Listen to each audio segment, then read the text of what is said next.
deal? Ceiling's burnt out.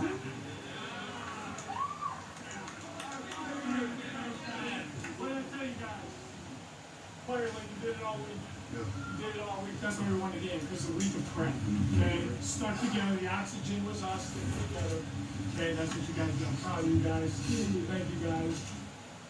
Today we had to do it. All right, dude, threw for 4 yards than any quarterback has in the history of the organization.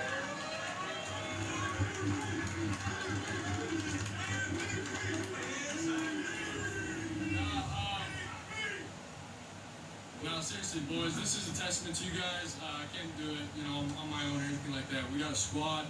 We know what our ultimate goal is, and we're going to take it one day at a time and roll from here. But this is a testament to you guys, seriously. Is this remember the Titans? Remember the 49ers? He looks like he's in high school. Yeah, did you ever get a post-game talk? No. I'm sorry, Hey, don't be mad that they didn't do post-game talk in middle school. Stop it. We got popsicles and we were happy, okay? Yeah. Let's get back to the highlights. Pittsburgh on the road at Seattle. An important game for both these teams. Mason Rudolph. The red-nosed quarterback Steelers handed off up the middle. 18 yards later, Jalen Warren in. Touchdown. We're tied at 7.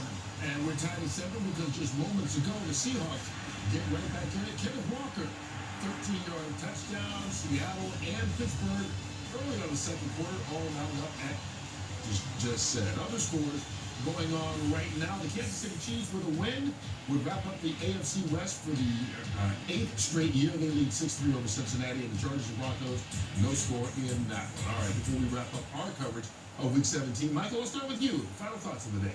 Oh, man. I mean, I really didn't have much Kirk because I didn't know that. But, my final thoughts for the day, just looking at the NFC East, division I've played in a long time, and looking how quickly it changed within a year. You have a team like the Eagles so dominant, Cowboys, a team that looked like at one point can't win the big one. Last night, kind of got one handed to them in a little way, but then Philly to go in and give up at home to an Arizona team that's only won 4 games on the season. It just goes to show how quickly things change in this league. Now, there's still a long way to go because you still have the playoffs and anything can happen there. But if Dallas wins this division, I think that's just going to be the biggest surprise for me, the way Philly finished the season and started this year, that they would falter the way that they have.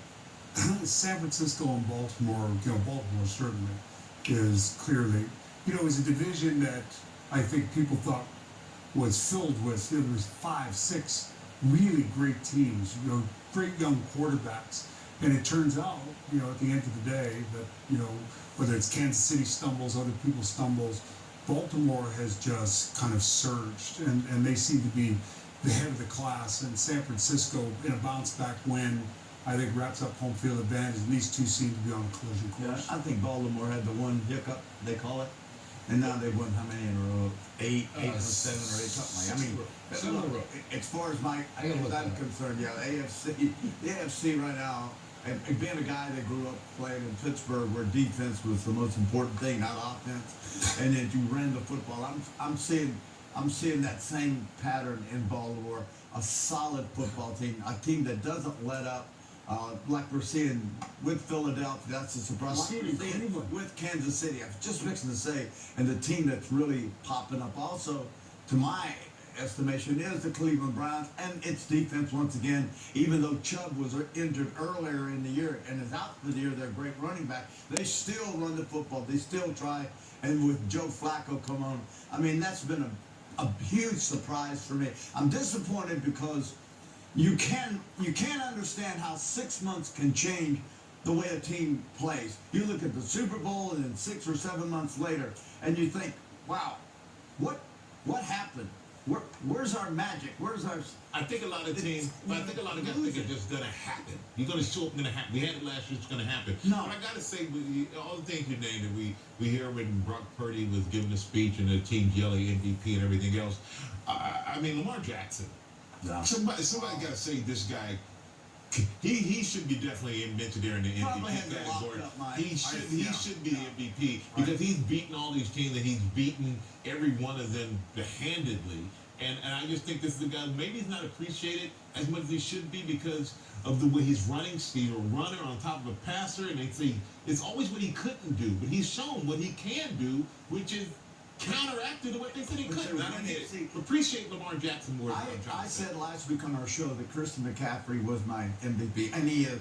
Lamar probably going to win it. But the difference is they lost a football game, which wasn't McCaffrey's fault. Being in the quarterback. No, they ran the ball well. But they lost that football game. Yeah. So, and then that was because they played who? Lamar Jackson. And then Lamar Jackson follows it up with 5 touchdown passes. And so automatically you start taking your focus away from Christian McCaffrey. Well, it's become a quarterback-driven award as well, and Baltimore has won 6 in a row. We will meet you for Week 18 with pregame coverage next Sunday, starting at 11 o'clock here on Fox. Happy New Year, everybody. Enjoy tonight. Be safe. Here's your play today, brought to you by Chevy. Back in the end zone. That's a touchdown. Antonio Jones. Fox Sports thanks you for watching this presentation of the National